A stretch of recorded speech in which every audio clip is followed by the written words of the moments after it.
So I do want to thank the NHLA for inviting me today to talk more about getting more with your suppliers, which is a different angle than most conversations in the procurement space, because most of the time, and Eric, you might be able to relate to this a little bit, sometimes it gets, there's a bit of friction between the two.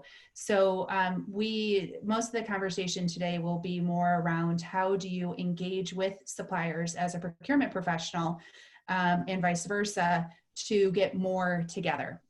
Good. So, Just to let you know, Bernie and I, when we were in overseas, there in Macau and Hong Kong, uh-huh. we dealt with the procurement department, as far as getting the training and getting, the back and forth. It was my first time going with Bernie into the procurement process, and that's why I'm here, because I want to learn more about that, because it got pretty heated at. I mean, not bad, but the back and forth of what they wanted as far as pricing versus what we were going to provide, and Yep. it gets a little sticky, and especially in China, it was quite an eye-opening experience for me. So hence that's why I'm here, because I want to get a little bit more of the background of the meat and potato type of info, so that way I can go back and be even more well-rounded. Perfect. And Kimberly, if you haven't noticed yet, thank you for joining, by the way. You're here with Eric and Frank and Amanda. We have a smaller group today, so feel free to chime in when you have questions or comments. We'll make this a very interactive session for all of you today. So Awesome, thank you. You're welcome. So let's start with a little bit of a story. So I want to start with Jane. Jane is a hiring manager in a Fortune 500 company. And Jane has been looking to fill a key role on her team. And looking, and sometimes it takes a little bit longer than expected, but she has finally found the perfect person for her organization. And she knows that this person is not only perfect for her, but has been offered other offers in the marketplace. So what does Jane do? Jane immediately goes to her compensation partners and decides what package to offer to be competitive. And she ends up paying a little bit more for this top talent that's highly competitive in the marketplace. Now, Jane knows that, as she is bringing this person on board, that she has to make sure that she is working with this new employee to onboard effectively, to give this new employee the lay of the land, to get them exposure to the right people in the organization, to develop this high performing individual to its highest level, so that this high performer in her organization can add even further value than before, because this particular person is not only really high performing, but highly engaged at the end of the day. So she knows as a leader that she needs to be able to do that, to make sure that she is getting the most value from this hire, even though she paid a little bit more than she was planning on to get this employee hired.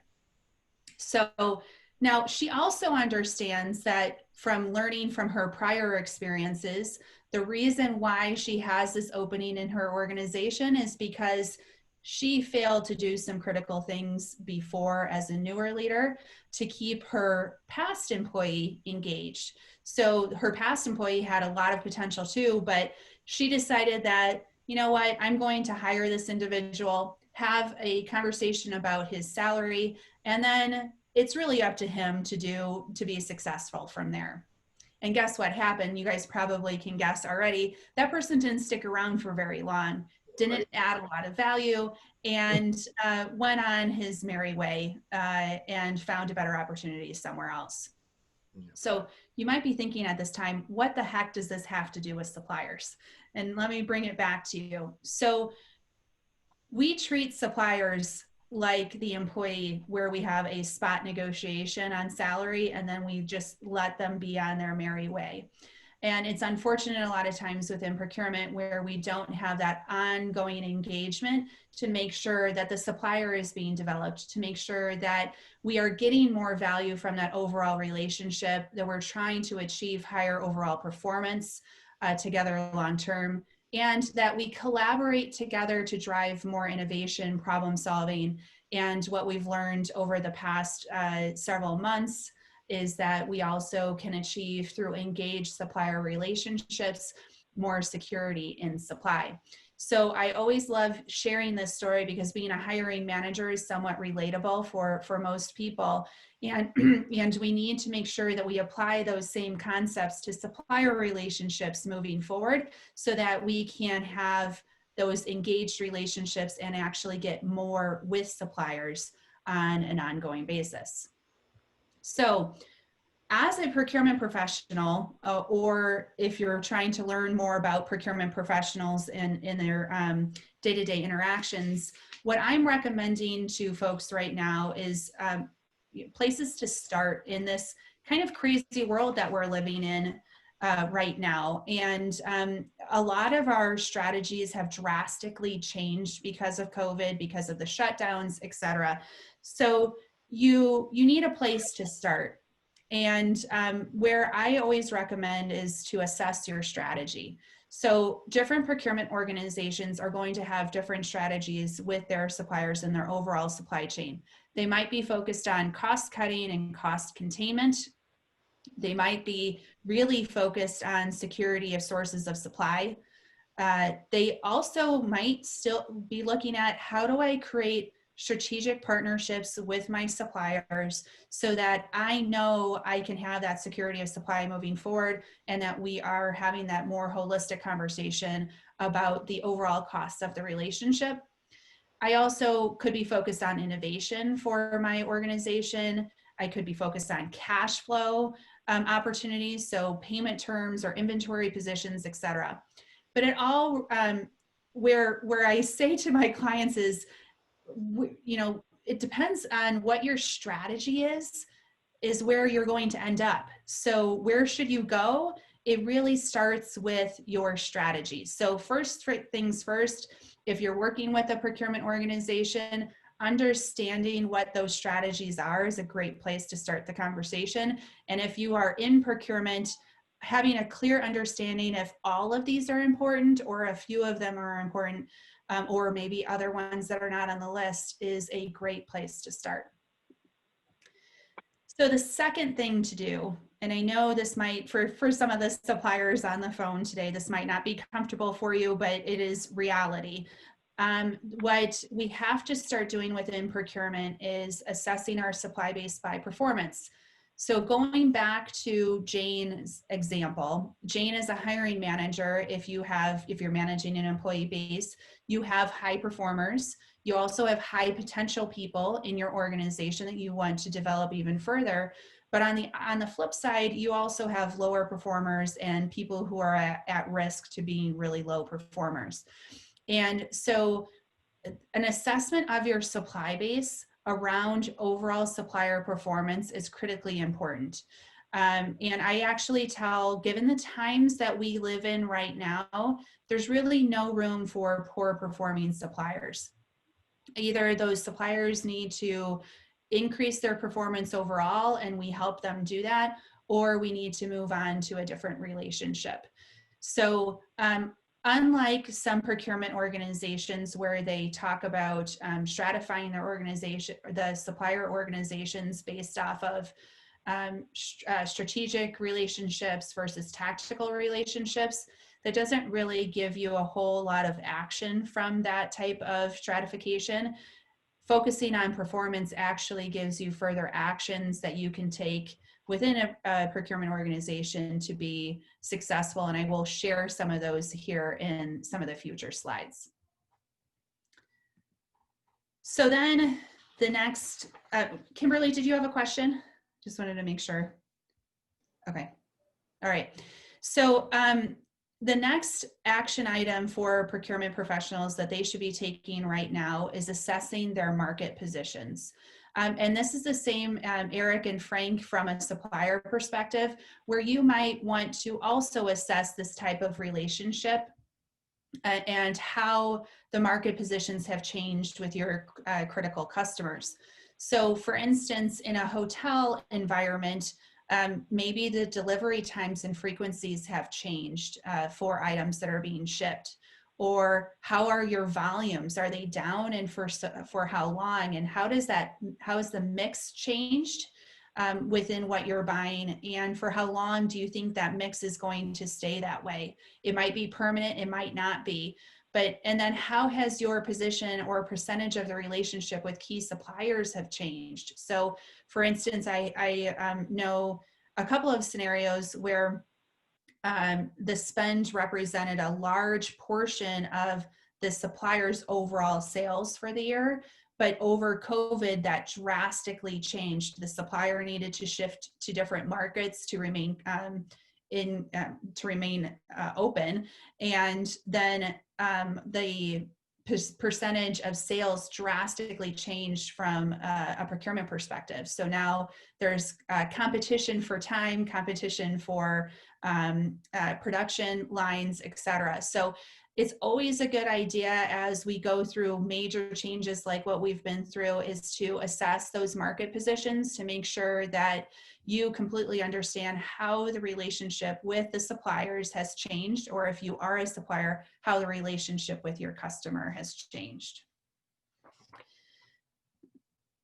So the last one, and the most fun, and I don't know, Kimberly, if you're in procurement or not, but the last one that I am most jazzed about out of all of this, and what we recommend to our clients, is that assess your internal opportunities. Now, there have been, at least in my experience, a lot of sacred cows that you can't touch under normal circumstances. But now that we've lived through what we've lived through, some of those sacred cows might not be sacred anymore. So asking the right questions internally about what opportunities you can move forward with. And I really look at this as a greenfield opportunity to assess new opportunities. So for the suppliers on the phone, it's a good opportunity for you to explore new opportunities within these procurement organizations and within your customers in general, because it is really, we're starting almost from square one in most scenarios, at least in the hotel and hospitality industry,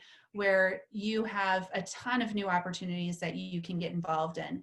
And I know as a procurement professional, I have wished for this moment, and I would not want to go through this moment again, don't get me wrong, but I've been wishing for a moment where you can open some doors that were always shut. So I highly encourage that we walk through that door and we explore new opportunities that we've never been able to touch before, given the scenarios that we're living through today. So now let's. So Yes. I'm sorry, I have a question. So Absolutely. I'm a supplier as well, just so you know. Okay. Kind of where I'm coming from. But as you talk about the procurement teams, do you have any suggestions for us on the supplier side of how do we get them to reassess some of those sacred cows and those new opportunities? Do you have just any recommendations on how we might present that concept and that idea to somebody who maybe isn't there themselves yet? Yeah, I think it would be going back to them and representing to them some of the ideas that you have that will add value to not only the procurement organization, but to the customer overall. And saying, we understand that times have changed and we've presented these in the past. However, I believe that due to the current circumstances, there are these opportunities that we can move forward with. So I would have those transparent conversations, and also say, hey, we've presented these before, but times have changed, and we think that this could be a really strong opportunity for you moving forward. So I don't know, Kimberly, if you've had those conversations or not at this point. So certainly we have some customers that I think very much are taking your approach, which is everything's different. So let's reevaluate overall and how do we Yeah, still bring value from some of our strategic partnerships. And we have others who maybe aren't quite there yet. So that's, I think that's a great yeah, suggestion of kind of go back to maybe something we presented before and yeah, look at it with a new lens. right. Yep, absolutely. And Amanda, I just had a question. I mean, with our business, we haven't had that opportunity just yet because, like I said, our procurement experience that we've had was overseas, was in Hong Kong and Macau. Right. So we haven't had that yet during since nothing's opened up for travel back and forth. But what the experience I had right before the end of the year of 2019, when we were dealing with procurement, was that we were providing, the value of what our services were, based on what, we have done in the past. But they came back, procurement came back on their side as well. They wanted us to kind of commit to 2 years at this type of rate for the services that we were providing versus 1. Yeah. And then also, even though we kind of gave them, well, this is the value that you're getting. Where, normally in a different circumstance, the value is at this point. We're giving it to you since you're one of our preferred vendors. That you're going to get it at this amount. And but again, they countered and said, well, we're a bigger organization. You have the opportunity to go into this area, It was quite, like I said, it was quite challenging. It was my first time going into a procurement situation like that. But I hope that things, when they do open up for international travel, and for our company to again go back into the Southeast Asia area, that things are different. How we go about, it's going to be interesting. So Yeah. Yeah. So Frank, what you just described is a pretty common tactic for procurement organizations to negotiate the pricing. And that's where I go back to the Jane scenario where they're negotiating someone's salary, right? Right. So what I encourage procurement organizations to do is look well beyond that point negotiation into the relationship overall. Right. So and that's what I got the hiring manager story from Jane, is like, the more value and the higher overall performance. But I guess what I would need to get more of is the collaboration and more innovation part of it. Correct. And that's where the suppliers play a very critical role in that relationship, because if you're bringing new innovation to the table, or if you're helping your customers solve a problem proactively, it goes a long way to building that collaboration, building those muscles to make sure that it's not just a point conversation on price, that you are providing value ongoing in the relationship. Right. Well, I guess we gave them value on price, but we also gave them that you're getting also 2 trainers, normally when there would only be 1, and also the experience that these 2 trainers were bringing with the type of hotel training that was being provided. So again, but it was all about pricing for them, and the value. They just really kind of just threw the value of what we just presented out the window, and it was really really disturbing and kind of in a sense. But again, that was my first time going into a type of procurement setting like that. Yeah, and for those, Eric and Kimberly, I'm sure you've also had interactions with procurement. And the slide that I'm on right now is very procurement centric. Most of procurement's metrics traditionally have been around cost cutting and cost containment. They have so they get measured on how the cost savings that they achieve every year. So Frank, I'm not surprised that you had that type of conversation. But what we're starting to move forward with in procurement, and if you look at the future of procurement, more conversations are about having those cost cutting and cost containment conversations with your lower performing suppliers in your supply base, but then having more strategic conversations with either new suppliers who have a lot of promise, or those high performing suppliers that are already within your ecosystem. So not everyone's there yet necessarily, Frank, as you experienced, but that's really where the future of procurement is going. Right. So like for instance, you might have experienced some of these on this slide around cost cutting and cost containment strategies. But I always recommend these should be reserved for your lower performing suppliers and how you upskill your supplier network overall. So if you have a lower performing supplier, consolidating suppliers is always a good way to go to move out of that relationship to maybe a supplier who's performing more effectively. And then whenever you can consolidate, you can leverage that spend to hopefully get a better price point. Rationalizing SKUs is something that is a very common opportunity or something that's looked at within procurement. So especially in times like these where hotels and hospitality organizations are buying less of certain items, they're likely going to be rationalizing SKUs, which means instead of buying 15 different types of blue pens, I'm going to buy 2 blue pens, and I'm going to leverage my volume to those 2 pens and hopefully get a better price point. So if I don't know, I know Frank, you're in the services area, but for Eric and Kimberly, if you're selling widgets, if you're selling products, this is going to be likely a strategy that procurement's moving forward with. And then some other ones, consolidating shipments to reduce frequency of those shipments. So what is the logistics of the items that you're getting shipped to a hotel property, for instance? They might not be as frequent as they once were. So there might be an opportunity to negotiate down on shipping costs.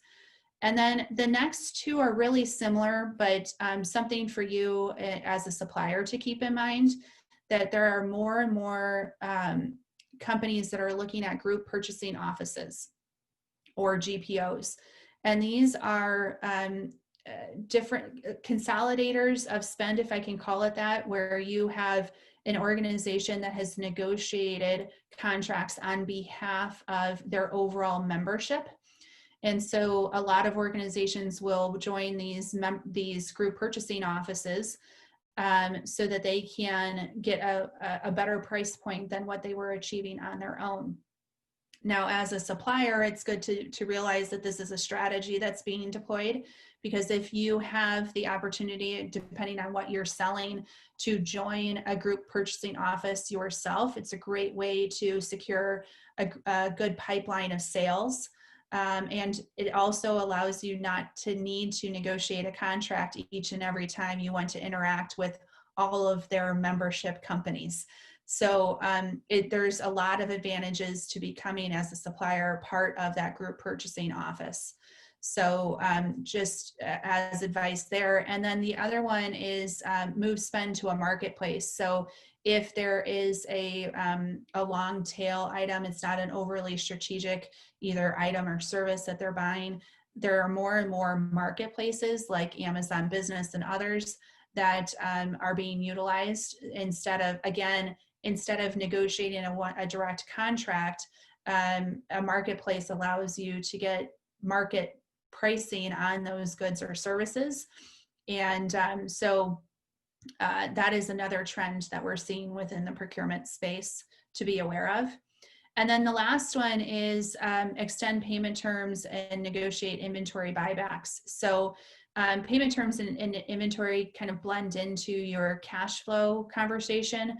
But right now, cash is king for most organizations. So I wouldn't be surprised if you get approached by some of your clients around extending payment terms. And if you are holding inventory, they might negotiate inventory buybacks with you to make sure that they're managing their cash flow effectively.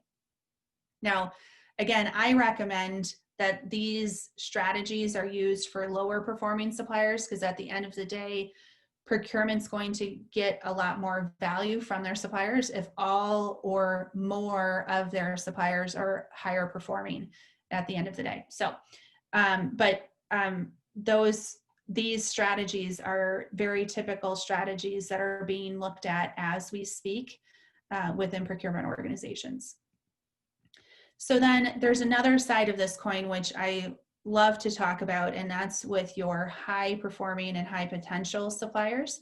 And these are also should be considered for your new suppliers. So if you're engaging with a procurement organization, these could be different conversations that you could be having. So the first one is for current suppliers, celebrate the suppliers who went above and beyond during COVID.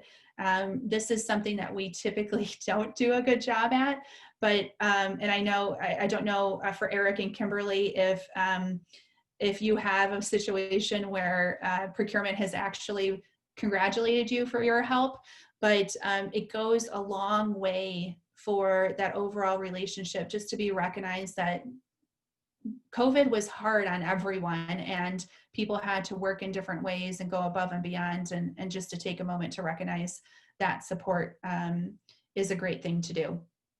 So then the next one is have strategic conversations with the supplier about their business strategies. So for you, it's an opportunity as a supplier to share your business strategies with a procurement organization and to come to the table with how you can collaborate together to solve a mutual business objective. So research your clients, understand what their struggles are, and propose different ways that you can collaborate together to solve that problem. And I know we are so incentivized to look at that as an extra way to make money potentially, but sometimes it's just ways to ensure that you have a very solid relationship with your customer. So don't always look at it as a way to sell additional product or services, but understand that if you go above and beyond and solve a mutual business objective together, that relationship is just going to be so much more strategic moving forward. And yes. I mean, again, my situation might be different since but I guess I always felt that they didn't want to have strategic conversations about business strategies. I always felt like they didn't want to share anything with us, and in turn, what we shared with them was kind of almost giving away some of the bank. And so we always kind of when we went into these procurement, we had 3A at the time that I was involved in. It's like they wanted to keep their secrets, and then we kind of wanted to keep ours. I mean, so I don't see how that.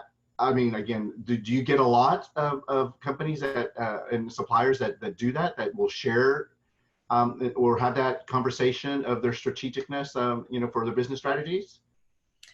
I do, and it's interesting that you say that, because I feel like some procurement professionals will push to keep it very transactional, but the more opportunities that you share, the broader value that you offer and your strategic position, the more it moves away from that tactical price conversation. You know what? I think I'm more built that way, and it could be that again, we were working overseas, and this was in Macau, China. So again, the strategies are different, I guess, international. So I felt it very, very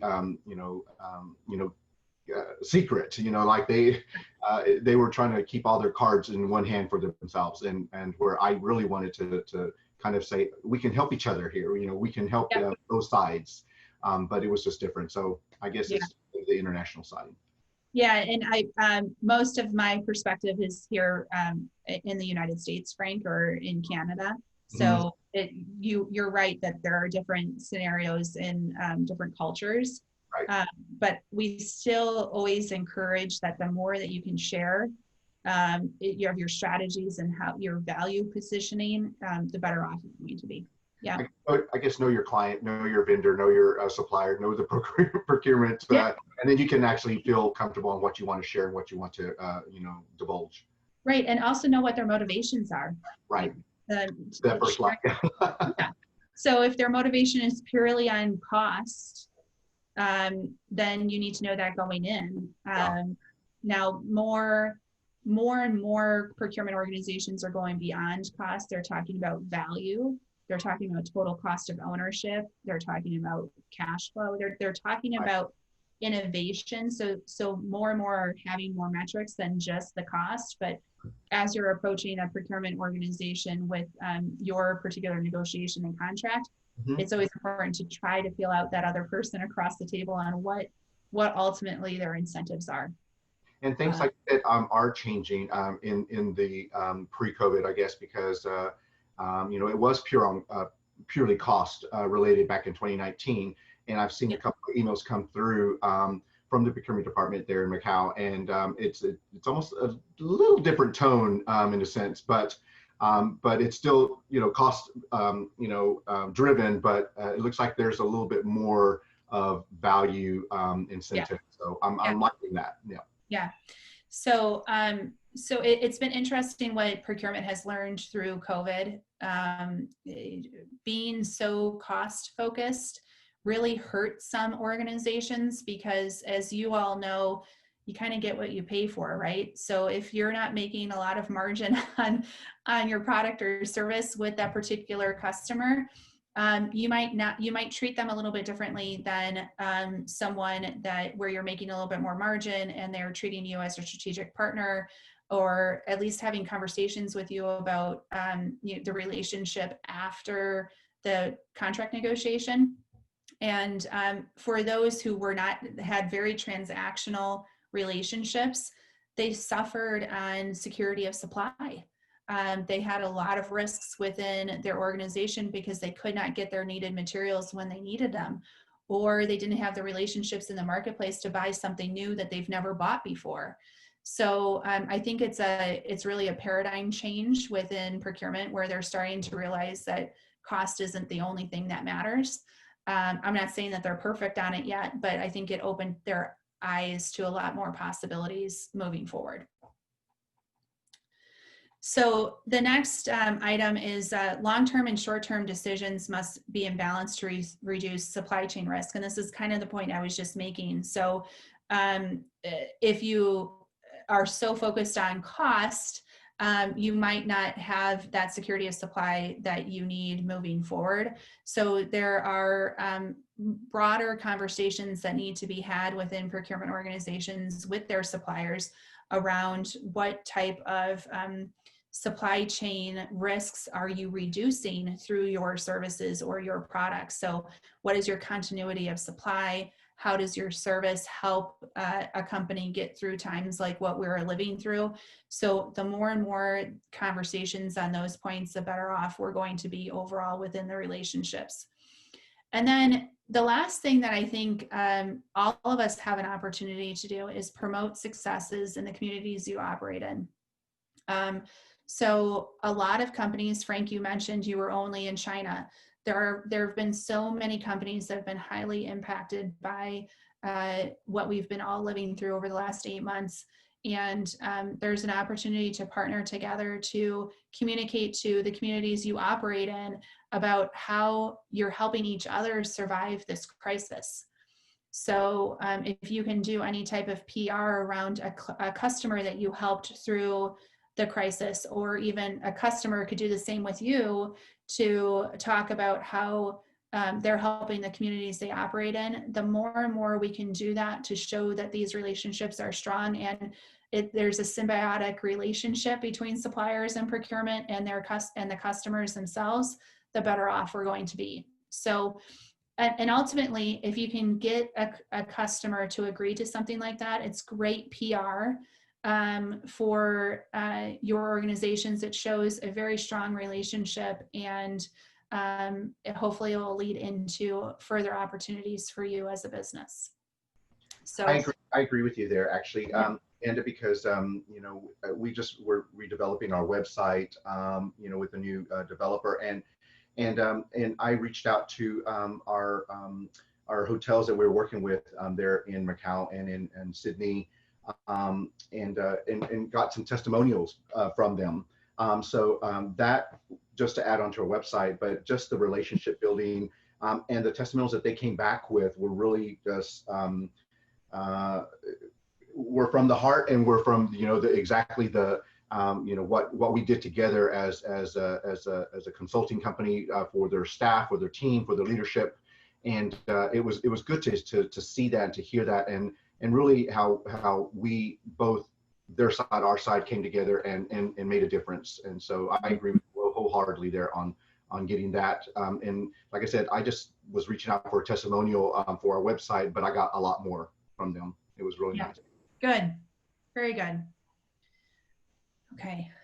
So here's a couple of reminders as we kind of wrap up. And I would love, since we have a small group here today, I would love to be able to open it up for questions with the last 15 minutes or so that we have, just to see if you have anything else on your mind. But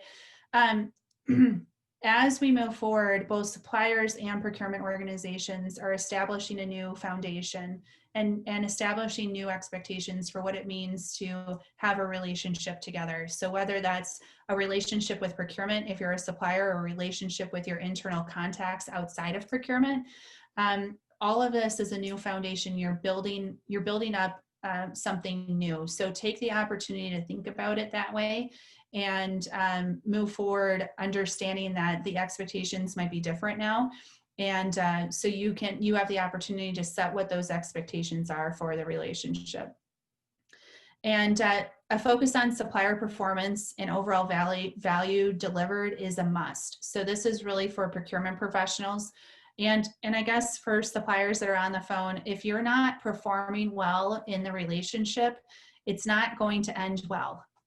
So really what we learned through COVID is that if we turn to a supplier and the supplier's not there, or the supplier's not performing well, that creates a large risk within the supply chain, and that's something that we can't afford to have moving forward. So make sure that you're performing well to expectations or above, and that you're delivering overall value well beyond cost is going to be a must moving forward. And long-term and short-term decisions must be in balance to reduce supply chain risk. So this is kind of what I was talking about before, but I love the example of just-in-time deliveries. I don't know if you are familiar with that concept, but we got the supply chain so well oiled that we could have a just-in-time shipment from a supplier, put that packaging material, let's just say, right on the production line, and it runs immediately. Well, when you have something like COVID happen, that supply chain doesn't work as well as it used to. And so we realized that having an entire just-in-time supply chain might not be the way to go moving forward. So similarly to the relationships that you have, there's some choices that we've made in the past that just might not work moving forward.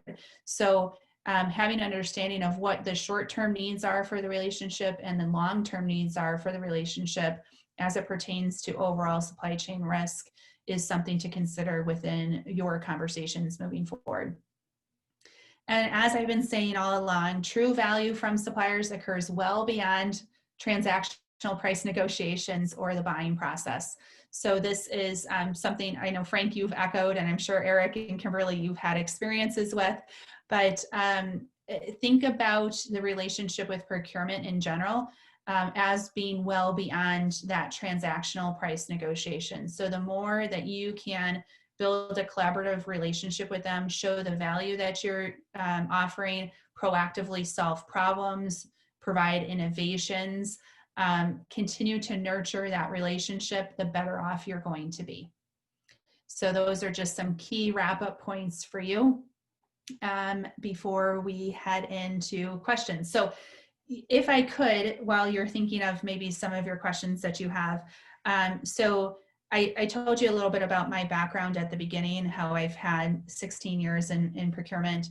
Now that I'm out on my own and I have my own organizations, Wonder Services is all about helping relationships be engaged relationships. So whether you're a salesperson trying to build an engaged relationship with your customers, or you're in procurement and you're trying to build that engaged relationship with your suppliers, that's really where Wonder Services comes in.